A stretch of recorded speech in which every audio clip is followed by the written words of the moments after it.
folks, and welcome back to the Grumpy Gamer channel. That's it, you guessed it. This is that channel where you get to see this old git talk about modern games. So for today's in-car comments, sorry folks, didn't make any videos last week. I had a week off and I just downed tools and played lots of VR, but I didn't obviously make any videos. So there's quite a bit I want to talk about today that's been going on in the world of gaming. The first thing I want to talk about that everybody's been talking about, so I'm only going to touch on it briefly, is the car crash of a game, flat screen game called Concord. Now, literally the biggest flop in gaming history. Now, bear in mind, E.T. had that crown for many, many years, because that literally crashed the gaming market in the world of gaming, nearly collapsed it all completely, than where it didn't recover. Thankfully it did, and we are where we are today. But E.T. actually sold more copies than Concord did. Concord apparently sold around 25,000 copies. That's it. I mean, I don't know whether you've looked on Steam while it was up and running. It got down to a consecutive player count of 38 people on Steam, which I just find, I mean, that was incredible. I'm surprised people are actually even able to get into a game with a full lobby. I mean, with 38 people. Don't know how many people were on PlayStation playing it, but crikey, that's bad on Steam. And so they finally just, well, not even finally, within 2 weeks, I think it was 11 days, shut down. They're going to go back and do something with the game.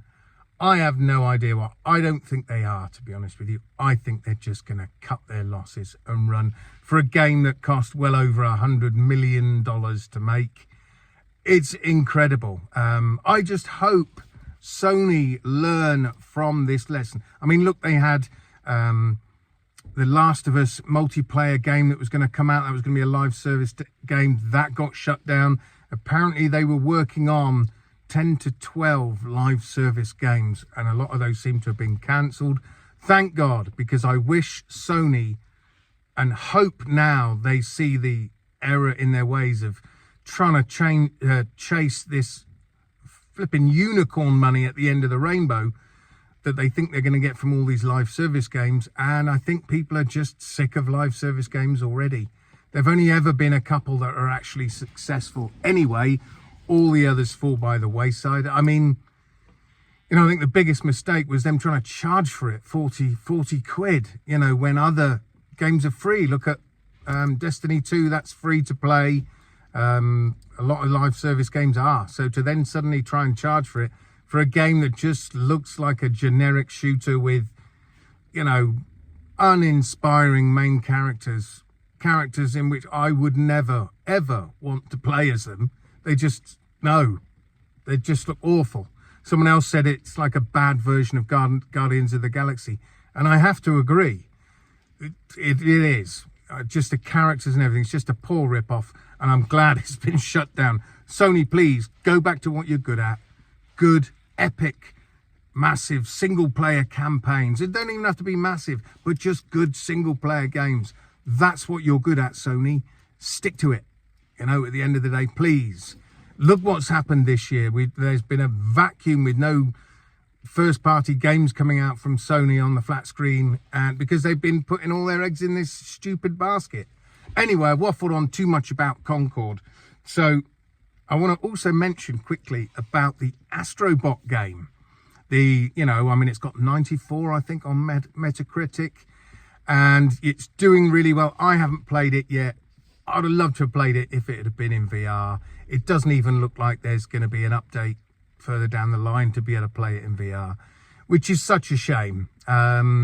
If I can pick it up secondhand down the line on disc for 20 quid, then I'll give it a go. But I'm not massively fussed of paying 60 quid for this game. As I've always said, I've got far better games to play. Just on the VR side, you know me, I'd rather be in VR than flat screen, you know, any day of the week anyway. So, but yeah, it's doing really, really well. And I do see a lot of the so-called Xbots absolutely losing their mind about this game because it's doing well. And they can't, I mean, there's one guy, oh my God, this one Xbot I follow on Twitter, and he's literally having a meltdown over it. He tried to say it'll never come to the heights of Xbox's Halo Combat Evolved, which was released over 20 years ago. And I had to say to him, seriously, mate, you're flipping clutching at straws here if you're trying to compare it to a game from over 20 years ago. What, really? Xbox hasn't had a decent game in all of those 20 years? You have to hark back to that one? I mean, it's reaching, and it's sad. But like I say, I see lots of Xbox losing their mind over this game. And that just seems to be the current state of things. When one platform brings out a good game, the other side has a meltdown. Or not everybody, of course, because most of us aren't that bothered about it. You know, I mean, when I speak to people on Twitter and they just trash the PlayStation, I'll always defend it to a point. But then again, when the Xbox does something good and someone tries to slag that off, then I'll defend that for the reasons that I can. You know, I'm not what's the word, loyal to either of these corporations. I've always said that I'll play on whichever one gives me the gaming experiences I want. And at the moment, that's PlayStation. If Xbox does something that I really want to go back and play, then of course I will do. I'm not loyal to either. I'm just saying which system gives me the best gaming experiences I'm after. And at the moment, that's PlayStation because of the VR, and that's it. But I do find it funny that people are losing their minds over this Astrobot game. Then they're trying to compare the graphics of Astrobot to Hellblade 2. It's like, why are you trying to... One is a short campaign with great graphics, and the other one's a great game, you know. And the graphics are nice. They're very clean by the looks of it on Astrobot, but it's Astrobot. It's not trying for realism, is it? So why you're trying to... Again, it's just a coping mechanism, I think, for these boys. Anything they can do to try and slag it off. It's hilarious. Anyway, let me know if you guys have got this game, the new Astrobot. Let me know what you think of it. I'm sure it's a fantastic game, and it seems to be from everything I've seen. Now, I wanted to talk about a few of the games over on my holiday where I've trialed quite a few games, bought a couple of games, cheap ones. And the first one I have to talk about is Towers and Powers. Now, this was on sale a while back for, I think it was under £2, and I meant to get it and I forgot to. Then it went straight back up to $15.99, so I thought, nope, not paying that. Well, it's down around about £5 when I last checked, and that's when I bought it last week, I think. And I have to say, what a great little game it is. It's a fabulous little tower defense game. Way better than I thought it was going to be. Way better than I thought it was going to be. You know, it's really nicely done. The only downside is there's only 15 levels. I'm on 13, so literally I've been whizzing through it. I'm stuck on level 13 at the minute. There's basically 8 rounds per level. So when you go into a new level, you've got 8 rounds to complete, and then that's it. You've done that level and you move on to a new area. Well, I'm right on the 8th round, and I just get mullered. Absolutely mullered by all the enemies that are coming through. You know, you can use godlike powers. You do signs in the air, and then that will bring on a superpower. Like you can bring like lava bombs coming down and just flatten everybody on screen. You can do another symbol, and then you can make fireballs and other things appear in the air that you can then use and throw them at the bad guys while you're trying to defend your towers. What else is there's one that slows down time. That's quite a good one. But the only downside is even when you've got a little religious guy, I've forgotten what they're called, even when you use one of them in his temple, it doesn't, I don't think it replenishes your superpowers quick enough. But hey ho, maybe if it did, it would make the game too easy. Anyway, I'm still stuck on level 13, but I've only got 2 more to do, and that's it. The game's done. I can put it up to the next difficulty and give it a try on there. But honestly, guys, for the money, I think £5-6, it's a definite thumbs up for me. I would definitely give this game a try, because it's from all the reviews I've seen of it, it was like, yeah, okay. But you know what it's like once you get into VR. A game is very, very different from checking it out on a flat screen. So for the money, it's definitely worth the gamble. Okay, right, next one. Oh dear. Now this one cost me about £1.98 or something, 1.68, something like that. And that was £1.67 too much, I think. And that's Survivor Man VR. My God. Oh, what an abomination this is. I literally played it. I must have managed about 25 minutes, and that was it. That was enough for me. It was just so bad. Just so, I don't even know how to explain how bad it is, but it's just wasn't fun. It just wasn't fun. So I just turned it off. I couldn't be bothered to work. I think it's only about an hour and a half long. Yeah, it was, even 20 minutes felt too long to me. I just gave up on it. So yeah, that was £1.68 or whatever it was, wasted. But hey, at least it wasn't full price. Otherwise I would have been gutted. So yeah, I wouldn't bother with Survive Man. Waste of time. I tried Job Simulator. I've never tried it. It was on the PSVR one. So this is quite an old game. And it shows in my mind, because it's almost like for someone who's never played VR before, and it's a novelty that you can cook things and fix a car. But yeah, I played a couple of the jobs. Like I played a mechanic, I played a chef, and then I just gave up with it. But it does seem, like I say, a very early-ish VR game that's just a novelty of being able to do things. So I'm sure back in when it came out, I know it was a very popular game. I know it's always done very well.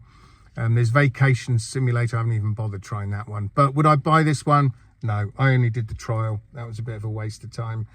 The next one, which really surprised me, that a lot of people have been raving about now, that they say, oh, it's a great game, it's great fun. It's Galaxy Kart. Well, I played the trial of that. That was half an hour long. Yeah, that was enough for me.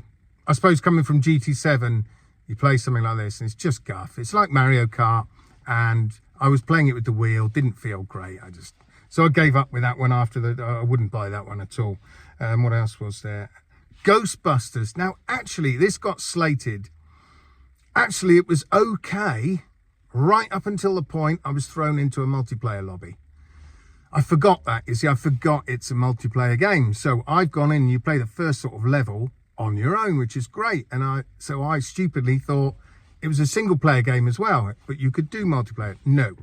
Once you've done the tutorial on the first level, then you're thrown straight in. And of course, I was thrown in with some kids, young guy. I don't know, he sounded about 12. So I just quit out. I'm not interested. Sorry, kids, but I'm not interested in playing with lots of screaming kids in my ear. No, thank you. I've been through that with my own kids while they were growing up. That was enough. So yeah, that was a bit of a shame, Ghostbusters. And then the next one, because obviously I'm on PS Plus Premium now, so I didn't have to pay for it, was Before Your Eyes. Now, I was quite disappointed in this game because I'd heard a lot of people say, oh, it, brought me to tears, really emotional game. And I've heard over the years, many people say that games made them cry, made them get emotional. And I've been trying to find a game that will do that for me, and I have not found one yet. Doesn't mean I've got a cold heart, a stone cold heart. No, definitely not. The opposite. But yeah, I've never found a game affect me like that, and I wish I had. So I was hoping that this Before Your Eyes would do exactly that would get me in the feels and go, wow, yeah, that was awesome. But no, sadly not. The payoff at the end wasn't worth it. So I definitely wouldn't buy this game, folks. Not in a million years. It's more of an experience, as you know, than a game. So yeah, I wouldn't buy it. If you got premium, give it a go. But yeah, I wouldn't spend any money on it.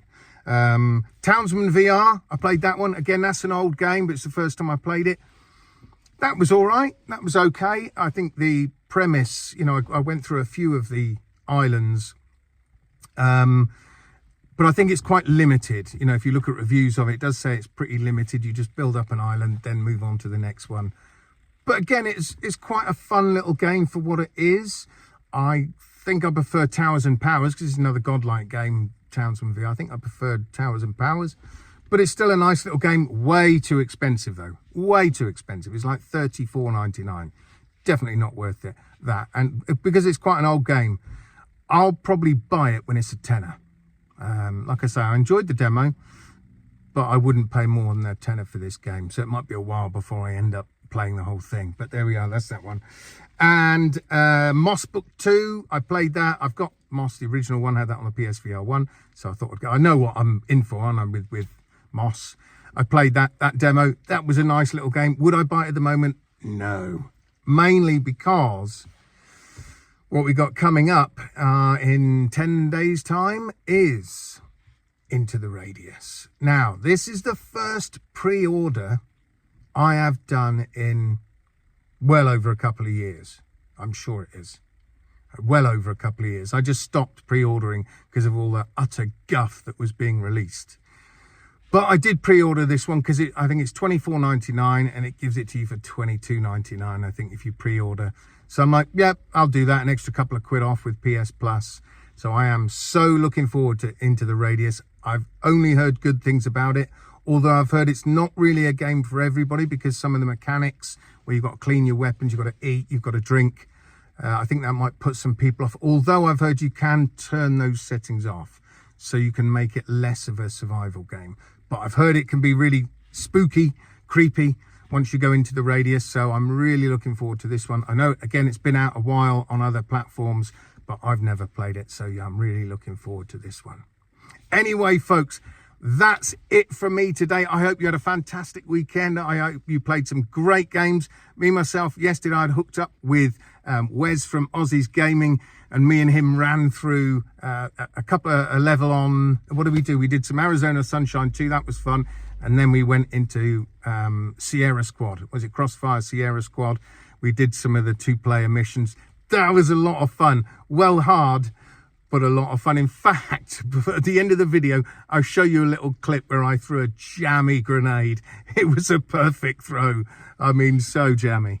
Anyway, folks, that's it from me today. Don't forget to follow me on Facebook, Twitter, if you want to hear all my ramblings on Twitter. Don't forget I'm on TikTok as well, and obviously on YouTube. So until next time, folks, I shall see you guys on the other side. Adios. Need to get you up. All right, let me sort myself out.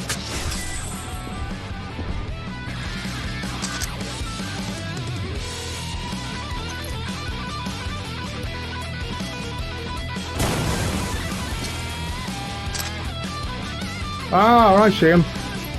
Go on, get up there. Yes, it is. I got it up on the roof. Yes! Yes! Stop all enemies trying to break through the siege. I landed it where it says Hidell Pharmacy. I landed it. I actually threw it and landed it.